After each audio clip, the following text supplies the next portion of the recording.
What's up, Natty Squad? Welcome to the video. So I'm gonna start doing something that I think, some of you might enjoy, some of you might not, but what I want to start doing on either a bi-weekly basis or a monthly basis is share with you guys kind of my training journal, if you will, for that time period.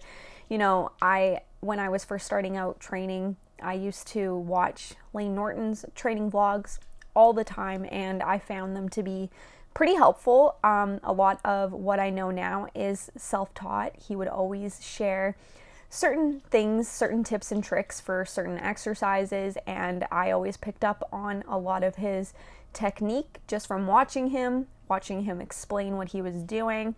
And I've been watching a lot different ones recently, like Alberto Nunez, Katie Ann Rutherford. She will do these once in a while as well.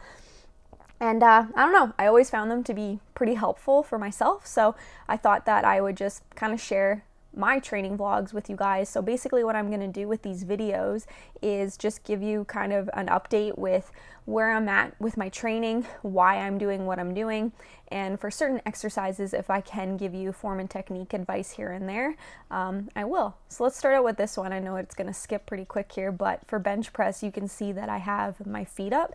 And the reason for that is I actually had a back flare up 2 weeks ago. Prior to this, actually, I was doing trap bar deadlifts, and I actually misread how heavy the bar was. It was a large trap bar versus just a small size trap bar. So I actually lifted a little bit heavier than I should have. My back flared up, and it didn't go away for a couple of weeks.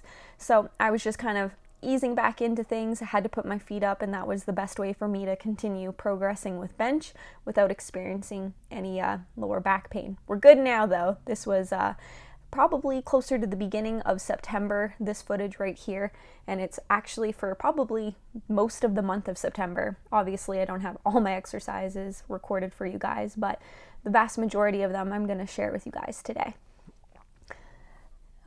Here we have weighted dead bugs. These are killer. If you guys struggle with feeling activation in your abs for dead bugs, try holding on to about a 5-pound.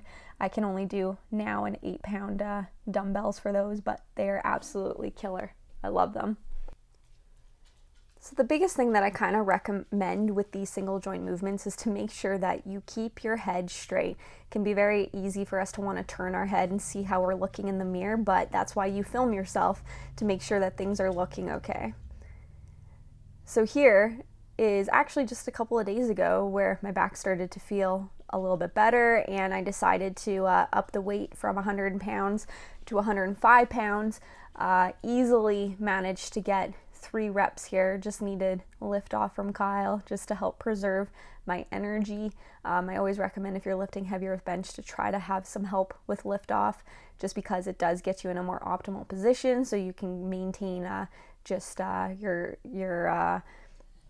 your stability, so that way you're not losing stability when you go to lift off, because typically you can have your shoulders kind of move when you go to lift off if you don't do it correctly, so it can be a little bit challenging at times. So if I'm lifting heavier, I always like to have a little bit of help with that. So inverted rows here, I know it's kind of hard to see, but I actually do have a 10-pound plate on my lap there. Been progressing relatively well with these. So I typically perform an AMRAP set that's as many reps as possible while maintaining good form. So that's an important distinction between, going to failure, making sure that you're still maintaining good form when you're performing those exercises that are AMRAP sets. But I think moving forward, to help me progress a little bit more with inverted rows, I'm going to try to bring the bench out a little bit more. You can see that my knees, I know you can't see now, but you can see my knees are a little bit more bent. So to kind of make it a little bit more challenging, I am going to focus on bringing my legs out a little bit more straight. Okay, so these ones here, these are B stance hip thrusts.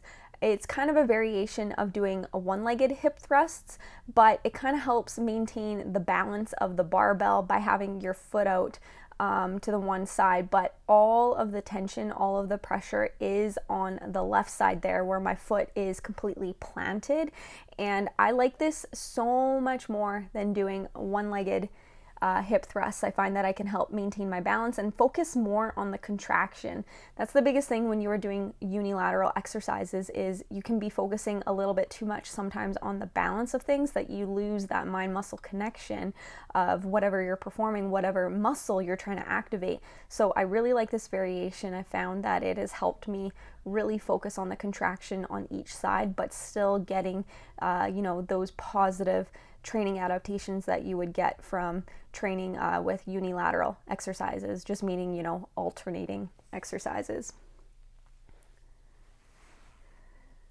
This one here, stability ball leg curls, is a killer for most people if you really struggle with activating your hamstrings, because it can be a little bit challenging at times when you're using the leg curl machines, especially the lying down ones, because a lot of people will they will use momentum, and their back is actually being used much more than the actual muscle itself. So I find that the stability ball leg curls kind of help me isolate things a little bit better. Supersetting here with some weighted planks. My core training has increased quite significantly after my back injury last year. And it's definitely helped me with, developing some definition and muscle growth in that area, but it's also helped me with focusing on increasing my bracing technique for my compound movements. And I have found that weighted planks have been really helpful with that. They're killer, so make sure you start out with a lighter weight. I think in that video I had maybe about a 25. I've only gone up to 35 pounds on my back there, but it's pretty good. So another B stance variation here for Romanian deadlifts. This is another type of variation for the one-legged Romanian deadlifts, but again, by having a little bit of support on my back leg there's no weight on that back leg. It's strictly just me on my toes on the ground, so that way I can help maintain some balance, but focus completely on the stretch and the muscle contraction of that front leg. And these have been a real huge game changer. It felt a pretty significant stretch in my hamstring that I haven't felt in quite some time. And that's actually been probably my biggest focus for the last couple of mesocycles here, is focusing on quad development and hamstring development. Stop it. Sorry, my dog is being extra needy right now because he knows that I want to do a YouTube video that I haven't done forever. But yeah, so I feel like I have done a really good job with muscle development in most areas. Actually, I feel well proportioned, but the biggest two muscles that I have always struggled with is developing my quads and developing my hamstrings. Most people, when they do glute-based exercises, will say that they are quad dominant, and for me, I am the opposite. My glutes take over on almost everything. So cable pull through here. This variation, because of the increased amount of knee flexion that you are seeing here, it does target your glutes much more, whereas if I were to keep my legs from bending much less, it would keep some tension a little bit more on my hamstrings. So even though I am focused on building up my hamstrings and my quads, of course, we still got to work that booty, you guys. Always chasing those booty gains. So if you're looking to kind of activate your glutes a little bit more than your hamstrings for the cable pull through variation, make sure you increase your knee flexion for that one.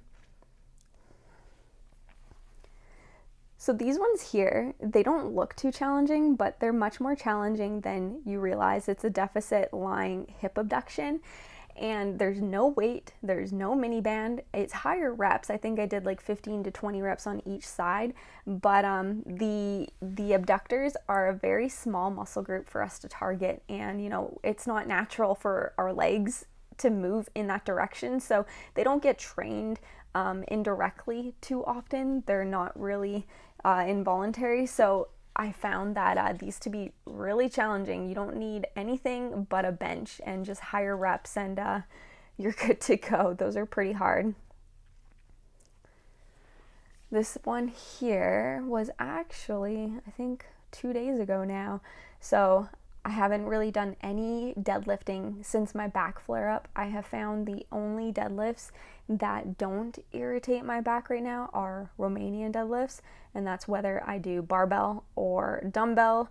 But yeah, I am not doing any sumo, any conventional or trap bar right now, and it's been almost a month now, which, you know, the ego in me is a little bit frustrated in that, because I do like being strong with deadlifts. It was easily my best lift when I was training for my powerlifting meet. So ego is the enemy though, right? I've had to take a step back and realize that, you know, it's not in the cards for me. Not right now anyways. Maybe I'll be able to deadlift one day, but I will take my squat and my bench ability right now and hope that deadlifts come back one day. Okay, so good mornings. These I decided to give a try just to help, you know, increase my posterior chain. It's a great hip hinge movement that I haven't been working on whatsoever. And like I said to you guys, hamstring growth has been a major focus. And this was a whole new level. Of course, you know, the range of motion and the movement patterns are very similar to the barbell Romanian deadlifts with the barbell in the front, but just the difference in this weight distribution, I have never felt the amount of stretch in my hamstrings that I have felt in a long time. It was definitely a different area. So I was just testing these out today just to see how they felt, but those are definitely going to be added into the rotation. So I'm excited for that, because then I can focus on gaining strength in that area. And that's the biggest thing, I think, when we are focusing on making body composition changes is, yes, there's some trial and error. Like I said, I was trying out good mornings, decided I liked them. Other exercises that I've tried out before, I've decided I don't like them. So they're not in my program. I don't try to make progress in those areas. But once you figure out what movement patterns your body likes, movement patterns that you like and you feel like you can get stronger in, it's important to continue to practice those exercises. You know, with Instagram right now and all these people promoting like, save my exercise routine, give this a try on your next leg day, and it's a whole bunch of, you know, just junk exercises and junk volume that doesn't really add value, but people say that, you know, it helps shock the body, if you will, to change it up. And, you know, that's not necessarily the case. We have to focus on bettering ourselves and bettering the movement patterns that we're already practicing, and focus just on getting stronger and getting more efficient with those exercises.